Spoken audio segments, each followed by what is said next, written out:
Baxter Arena. As you walk the premises, your thoughts? Well, you know, Craig, just incredibly humbled by this community. 6 years ago, had a chance to, John Christensen gave me a chance to get into this crazy business, and knew a little bit about the Omaha community, but frankly had no idea the extent and the level of support, the way this community operates, the way they come together to do big things, transformative things, the impact on our community, but to our university, and then obviously for our athletic department. So yeah, we sort of pinch ourselves, and we're honored and humbled, and just so grateful to be located in Omaha, Nebraska. When you came on board in 2009, and there was a vision set, I would imagine, what was the vision from then until now? Well, the vision is that, you know, frankly, we had to narrow our focus a little bit. You know, one of the things that I noticed right away, and especially a smaller athletic department, if the athletic department's not integrated into the overall campus structure, if the relationship between the athletic department and the academic side of the house is fractured or flawed or not intact, you simply can't be successful. I mean, a portion of our budget's subsidized. So we're not a standalone unit. I mean, we're absolutely dependent upon integration for us to be successful. The value that we had on our campus in 2009 as an athletics department wasn't great. The relationship wasn't great. And so I felt like we needed to create good relationships with campus. We needed to resurrect those relationships. We needed to create value. So essentially, at the start of the fiscal year, although it doesn't really happen this way, the Chancellor gives us a portion of our budget, which is subsidized annually. So the campus community, the deans, the faculty senate, the FAR, all of those folks, if there's no value behind the spend, it's hard for them to feel like the athletic department's making a difference. So what we wanted to do, Craig, was create a vision where we could narrow our focus, become more fiscally responsible, but actually integrate and help the campus move forward. So we were trying to understand, you know, what is UNO's objective? And obviously growth. There was a vision of 20,000 students by 2020. You know, it was better serving the community in those critical areas. So we narrowed our focus. We felt like we had a Division I institution academically, a doctoral granting institution. 86% of our students come from the state of Nebraska. All those great things, and we were growing, and yet the athletic department wasn't representative of the excellence that was happening on our campus. And right or wrong, whether you like it or not, the athletic department is visible, and we get in the paper. And we were aligned with non-peer institutions. So intuitively, when people thought of UNO, they equated it with who we were competing against. And outside of hockey, we were not competing against peer institutions. And so we sought to join the level of excellence that the academic side had achieved, and to try to actually become the brand investment of UNO, grow enrollment, and do that in a fiscally responsible way. When you say that you decided to narrow our focus, yet years later, as we sit here in 2015, it seems like UNO and the Mavs have never been bigger.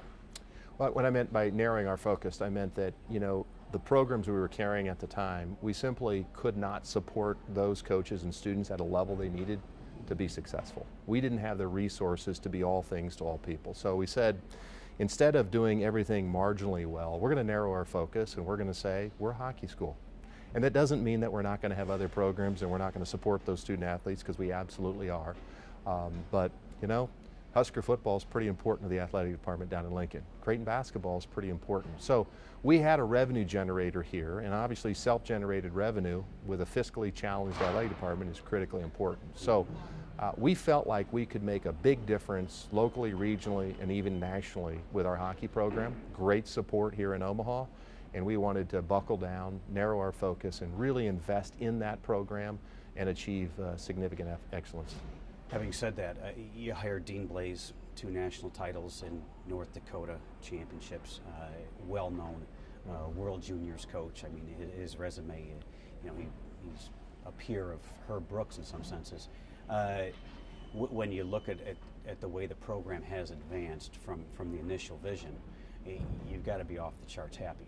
Well, you know, what I'm most pleased about, Craig, is the unity within our department. And what I mean by this is very rare that the coach who started the program, put all that blood, sweat, and tear into building this program, steps aside because he thinks it's in the best interest of the program to take the next step. That right there is a selfless act. It's humbling. When you think about what Mike Kemp did, it's remarkable. And then to have a coach like Dean Blaze who had enough personal security to say, you know what, I understand Kemp started the program, but Dean has elevated the profile of the hockey program in our institution. We were aware of some movement and migration within college athletics from the CCHA to the WCHA and what was going to happen with Big Ten hockey.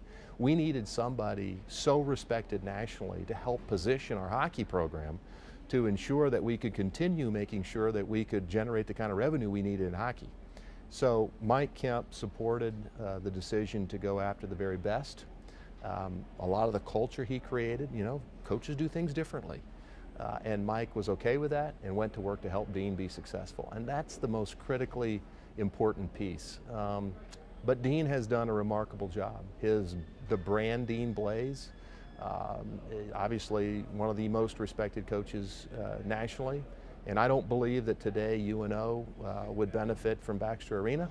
I don't believe that we likely would be in the National Collegiate Hockey Conference if it wasn't for Dean and Jackie Blaze deciding to take on the challenge of Omaha hockey and seeing if we couldn't build this thing into a champion. Has the success happened quicker than you thought? Well, I know it's been 6 years. Sometimes it feels like it's been 25. It's been a lot of work, but yeah, I don't know. I believe you can do things quickly. I mean, you got to get everybody on the same page. You got to demand a certain level of excellence. You've got to hold each other accountable. We've had tough meetings, man. We've had, success in hockey is non-negotiable for our athletic department. I mean, we are very transparent about the expectations. And our coaches compensated in that way. But it means we need to do everything we can to support them, and it takes everybody. I mean, it takes the secretary. It takes every single person is important in this hockey program. We all have a role to play, but we're going to do what we can do individually to help support. Everybody has a role, and we're going to do it together. We're going to recruit great student athletes, hold them accountable, and we can win. But I think the run to the Frozen Four expedited things for us in a lot of ways. Frankly, so much about sport is confidence. We've all been there. And to have a program that was fortunate enough, we didn't even make, our conference tournament in Minneapolis last year, and yet we found ourselves in the Frozen Four. So a bunch of young players got a taste of it, and you can see now the expectation has changed, and that experience has changed them.